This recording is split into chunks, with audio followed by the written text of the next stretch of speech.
WhatsApp ನಮ್ಮ ದೈನಂದಿನ ಜೀವನದ ಅವಿಭಾಜ್ಯ ಅಂಗವಾಗಿ ಬಿಟ್ಟಿದೆ. ಬೆಳಗ್ಗೆಯಿಂದ ರಾತ್ರಿವರೆಗೂ ಕಚೇರಿ ಕೆಲಸಗಳು, ಸ್ನೇಹಿತರೊಂದಿಗಿನ ಹರಟೆ, ಮನೆಯವರೊಂದಿಗಿನ ಖಾಸಗಿ ಮಾತುಕತೆ ಅಷ್ಟೇ ಯಾಕೆ, ಹಣಕಾಸಿನ ವಿಚಾರಗಳು ಮತ್ತು ಬ್ಯಾಂಕ್ ಸ್ಟೇಟ್ಮೆಂಟ್ಗಳನ್ನು ನಾವು ವಾಟ್ಸ್ಆಪ್ ಮೂಲಕ ಹಂಚಿಕೊಳ್ತೀವಿ.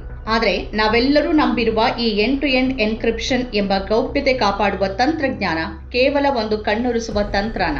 ನಮ್ಮ ಅತಿ ಖಾಸಗಿ ಸಂದೇಶಗಳನ್ನು ವಾಟ್ಸ್ಆಪ್ ಕಂಪನಿ ಮೂರನೇ ವ್ಯಕ್ತಿಗಳಿಗೆ ಮಾರಾಟ ಮಾಡ್ತಿದೆಯಾ? ಕ್ಯಾಲಿಫೋರ್ನಿಯಾದ ಫೆಡರಲ್ ಕೋರ್ಟ್ನಲ್ಲಿ ದಾಖಲಾಗಿರುವ ಹೊಸ ಮೊಕದ್ದಮೆ ಮತ್ತು ಎಲಾನ್ ಮಸ್ಕ್ ಹಾಗೂ ಟೆಲಿಗ್ರಾಮ್ ಸಿಇಒ ಪಾವೆಲ್ ಡೊರೋವ್ ಅವರ ಗಂಭೀರ ಆರೋಪಗಳು ಈಗ ವಿಶ್ವದಾದ್ಯಂತ ವಾಟ್ಸ್ಆಪ್ ಬಳಕೆದಾರರಲ್ಲಿ ಆತಂಕ ಮತ್ತು ಅನುಮಾನದ ಅಲೆಗಳನ್ನು ಎಬ್ಬಿಸಿವೆ. ಅಮೆರಿಕದ ಕ್ಯಾಲಿಫೋರ್ನಿಯಾದಲ್ಲಿ ಇಬ್ಬರು ಬಳಕೆದಾರರು ಮೆಟಾ ಅಂದರೆ ವಾಟ್ಸ್ಆಪ್ನ ಮಾತೃ ಸಂಸ್ಥೆ ಮತ್ತು ಆಕ್ಸೆಂಚರ್ ಕಂಪನಿಗಳ ವಿರುದ್ಧ ವರ್ಗ ಹಿತಾಸಕ್ತಿ ಮೊಕದ್ದಮೆಯನ್ನ ಹೂಡಿದ್ದಾರೆ. ಈ ಮೊಕದ್ದಮೆಯಲ್ಲಿ ಅವರು ಮಾಡಿರುವ ಆರೋಪಗಳು ಅತ್ಯಂತ ಸ್ಫೋಟಕವಾಗಿವೆ.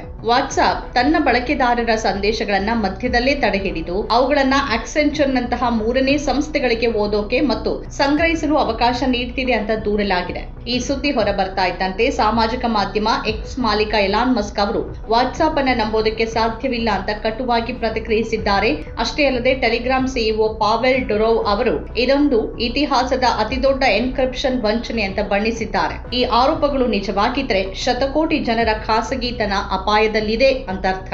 ವಾಟ್ಸ್ಆಪ್ ಸದಾ ಪ್ರಚಾರ ಮಾಡುವ ಎಂಡ್ ಟು ಎಂಡ್ ಎನ್ಕ್ರಿಪ್ಷನ್ ಅಂದ್ರೆ ಏನು ಅನ್ನೋದನ್ನ ನಾವು ಮೊದಲು ಅರ್ಥ ಮಾಡ್ಕೊಳ್ಬೇಕು. ಸರಳವಾಗಿ ಹೇಳೋದಾದ್ರೆ, ನೀವು ಕಳಿಸುವ ಸಂದೇಶ ಒಂದು ರಹಸ್ಯ ಕೋಡ್ ಆಗಿ ಬದಲಾಗುತ್ತೆ.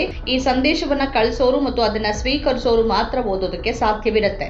ಇಂಟರ್ನೆಟ್ ಸೇವಾ ಪೂರೈಕೆದಾರರು, ಹ್ಯಾಕರ್ಗಳು ಅಥವಾ ಸ್ವತಃ ವಾಟ್ಸ್ಆಪ್ ಕಂಪನಿಗೂ ಅದನ್ನ ಓದೋಕೆ ಅಥವಾ ಕೇಳಲು ಸಾಧ್ಯವಾಗುವುದಿಲ್ಲ ಅನ್ನೋದು ಕಂಪನಿಯ ವಾದ.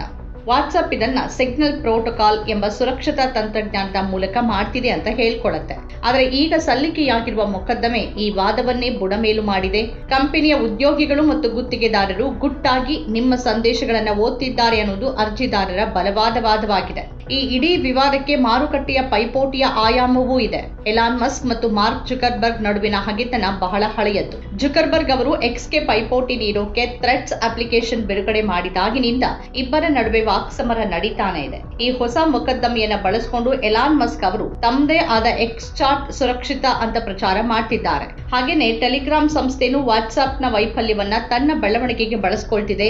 ಆದ್ರಿಂದ ಈ ಆರೋಪಗಳು ಕೇವಲ ಸಾಂಸ್ಥಿಕ ಸಮರದ ಭಾಗನ ಅಥವಾ ನಿಜವಾಗಿಯೂ ಖಾಸಗಿತನದ ಉಲ್ಲಂಘನೇನ ಅನ್ನೋದು ನ್ಯಾಯಾಲಯದ ವಿಚಾರಣೆಯ ನಂತರವಷ್ಟೇ ತಿಳಿಬೇಕಿದೆ. ಕೆಲ ತಜ್ಞರು ಈ ಮೊಕದ್ದಮೆಯ ಹಿಂದೆ ವಾಟ್ಸ್ಆಪ್ ಅನ್ನ ಹ್ಯಾಕ್ ಮಾಡಲು ಪ್ರಯತ್ನಿಸಿದ ವಕೀಲರ ತಂಡವೇ ಇದೆ ಅಂತ ಶಂಕಿಸ್ತಾ ಇದ್ದು, ಇದು ವ್ಯವಸ್ಥಿತ ಪಿತೂರಿ ಇರಬಹುದು ಅಂತ ಅಭಿಪ್ರಾಯ ಪಟ್ಟಿದ್ದಾರೆ. ದತ್ತಾಂಶ ಅಥವಾ ಡೇಟಾ ಅನ್ನೋದು ಇಂದಿನ ಜಗತ್ತಿನ ಹೊಸ ಚಿನ್ನ. ನೀವು ಇಂಟರ್ನೆಟ್ ನಲ್ಲಿ ಏನ್ ಹುಡುಕ್ತಿದ್ದೀರಿ, ಯಾವ ಹೋಟೆಲ್ ಅಥವಾ ಉತ್ಪನ್ನಗಳ ಬಗ್ಗೆ ಚರ್ಚಿಸ್ತೀರಿ ಅನ್ನೋ ಮಾಹಿತಿ ಕಂಪನಿಗಳಿಗೆ ದೊಡ್ಡ ಆಸ್ತಿಯಾಗಿದೆ.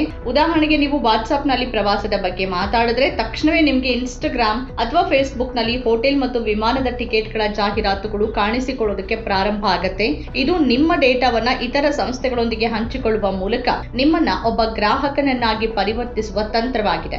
ಈ ರೀತಿಯ ಕಣ್ಗಾವಲು ಕೇವಲ ಜಾಹೀರಾತುಗಳಿಗೆ ಸೀಮಿತವಾಗದೆ ವೈಯಕ್ತಿಕ ಸುರಕ್ಷತೆಗೂ ಮಾರಕವಾಗಬಹುದು. ಡಾಕ್ಟರ್ಗಳೊಂದಿಗೆ ಹಂಚಿಕೊಳ್ಳುವ ವೈದ್ಯಕೀಯ ವರದಿಗಳು ಅಥವಾ ವಕೀಲರೊಂದಿಗೆ ಮಾತನಾಡುವ ಕಾನೂನು ವಿಚಾರಗಳು ಸೋರಿಕೆಯಾದ್ರೆ ಅದು ದೊಡ್ಡ ಅನಾಹುತಕ್ಕೆ ಕಾರಣವಾಗಬಹುದು. ವಾಟ್ಸ್ಆಪ್ ಮೇಲಿನ ಈ ಗಂಭೀರ ಆರೋಪಗಳು ಬಳಕೆದಾರರಲ್ಲಿ ತೀವ್ರ ಗೊಂದಲ ಮತ್ತು ಭಯವನ್ನ ಮೂಡಿಸಿವೆ. ಕಂಪನಿ ತನ್ನ ಮೇಲೆ ಬಂದಿರುವ ಎಲ್ಲ ಆರೋಪಗಳನ್ನ ತಳ್ಳಿ ಹಾಕಿದ್ದು, ಅದೆಲ್ಲವೂ ಆಧಾರ ರಹಿತ ಅಂತ ಹೇಳಿದ್ರು ತಾಂತ್ರಿಕ ಜಗತ್ತಿನಲ್ಲಿ ಯಾವುದೂ 100% ಸುರಕ್ಷಿತವಲ್ಲ ಅನ್ನೋ ಸತ್ಯ ಬಳಕೆದಾರರಿಗೆ ಅರ್ಥವಾಗ್ತಿದೆ.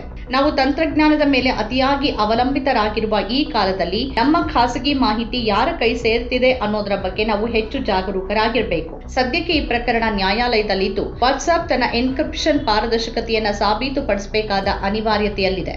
ನಮ್ಮ ಮಾಹಿತಿ ನಮಗೇ ತಿಳಿಯದಂತೆ ಮಾರುಕಟ್ಟೆಯ ಸರಕಾಗಬಾರದು ಅನ್ನೋದು ಈ ಇಡೀ ವಿವಾದದ ಸಾರಾಂಶ ಆಗಿದೆ.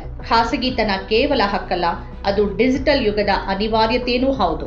ನಮ್ಮ ಕಾರ್ಯಕ್ರಮಗಳನ್ನ ನೀವು ನೋಡ್ತಾ ಇದ್ರೆ ನಮ್ಮ ಚಾನೆಲ್ ಅನ್ನ ಸಬ್ಸ್ಕ್ರೈಬ್ ಮಾಡಿ, ಪಕ್ಕದ ಬೆಲ್ ಐಕಾನ್ ಒತ್ತಿ ನಮ್ಮನ್ನ ಬೆಂಬಲಿಸಿ.